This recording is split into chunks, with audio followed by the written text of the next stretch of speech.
Question 9 from the Westminster Confession of Faith, the Westminster Shorter Catechism. Question 9 is, what is the work of creation? The answer is, the work of creation is God's making all things of nothing by the word of his power in the space of 6 days, and all very good. And my comment is, that is the sum total of what is known about creation, although there is more in Genesis 1 than that. So I will say how important it is to understand the concept of special and general relativity. It is also useful to understand what a day is. The word day or yom probably means the very same thing in modern America as it did in the day that Genesis was written down. Babylonians, of course, invented writing numbers and writing first perhaps, or no later than Egyptians did, and I think that the 24-hour way of counting is of Babylonian origin. Anyway, I don't want to get off track here. I stipulate that a day is a day in Genesis, as it is in New York at New Year's. Space-time relativity theory is known now since the Jew named Albert Einstein invented it, and it wasn't known back in the day to ordinary people watching their sundials and sand hourglass timekeepers. That doesn't mean that God didn't know about it, or that special and general relativity descriptions, if known in 4000 BC, could not have described space-time as it really is better than Newton's theory of space-time. Relativity means that time is relative everywhere. There is no single time across the universe. The rate of the passage of time changes for people traveling at a significant portion of the speed of light in comparison to those that are stationary.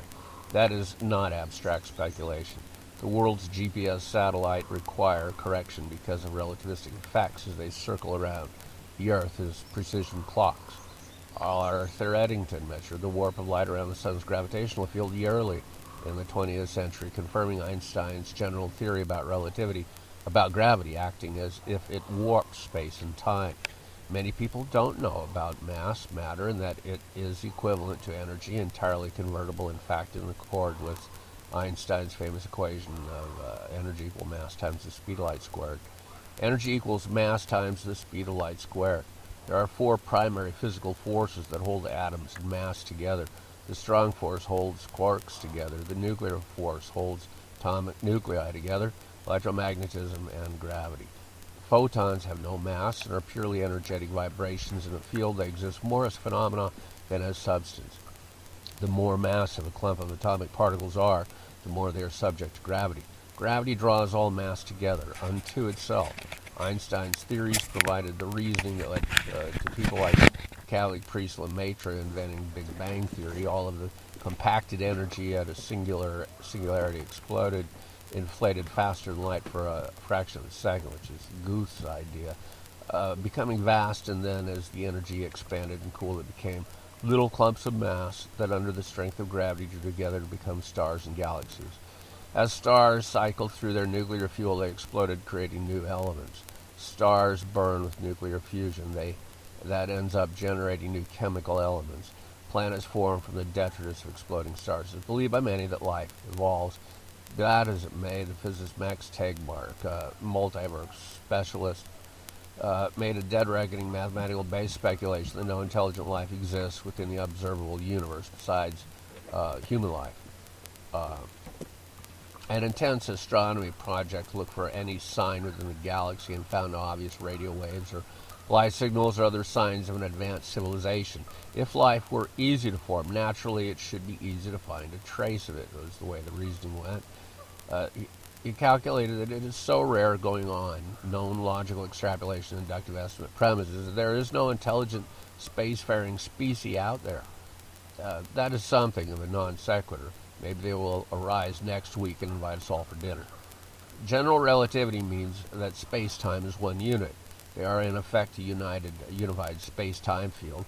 If one travels through space-time, passing more slowly than for someone stationary, it would be a relativistic universe. Time passes faster for someone that is stationary, as reciprocal. A coefficient relationship exists in anyone's space-time situation. For example, say that person A has 1 unit of space-time and person B has 1 unit of space-time, him or herself. If one travels 25% speed, then they experience only 75% of time. Or if they slow to stationary, then they use 0% speed and have 100% time. There are complicating factors involving mass. To travel through a gravitational field at different places of space-time creates a different experience of passage of time and shape of space. Space becomes more curved the more mass exists at a given place. I want to say that gravity attracts mass together at larger scales, and that the most efficient process of three spatial dimensions and one of time seems to be circular, radial, along a particular time dimension bias direction. If mass were clumped together differently, it might be possible to warp space differently too. I should mention that gravity travels at the speed of light also. It is not instantaneous across space or the universe. Would be messed up and couldn't exist except as a singularity, perhaps. Space-time has local values that differ every place in the universe for people traveling through it or living in different places. Like riding a bicycle into the wind that increases resistance as one increases speed. As one travels across space toward light speed, the resistance of gravity becomes infinite near light speed, and mass becomes infinite, theoretically. That means that person A would be infinitely heavy as they hit light speed, and famously people have pointed out that fueling someone to travel that fast would cost more energy than the mass that is ossified in the galaxy. Like a photon, though, person A would experience no passage of time compared to person B who remains stationary on Earth. In fact, person B might be 1 billion years old by the time person A returned after a day of traveling at light speed. A day to person A is 1/6 of the way out to the nearest star to Earth, named Proxima Centauri. I would like to credit God with being able to travel the speed of light, since he made all of the energy and mass. Besides, pure spirit probably has no mass. It may be that spirit that is eternal shapes a theoretical math universe field of constructions that shape up as energy and that involve in the Higgs fields, quarks, and stars and universes. I don't know for sure. I do believe, though, that a day for God at the minimum of light speed would let eons pass on Earth, enough to populate a universe's planet of Earth, if not inform primitives about relativity theory. So I can agree with the Westminster Shorter Catechism that God created the universe and world in 6 days, yet as spirit is without mass, God would have characteristics, I think, of a massless particle at worst, even at rest, and would not really be subject to time or space criteria at all anyway.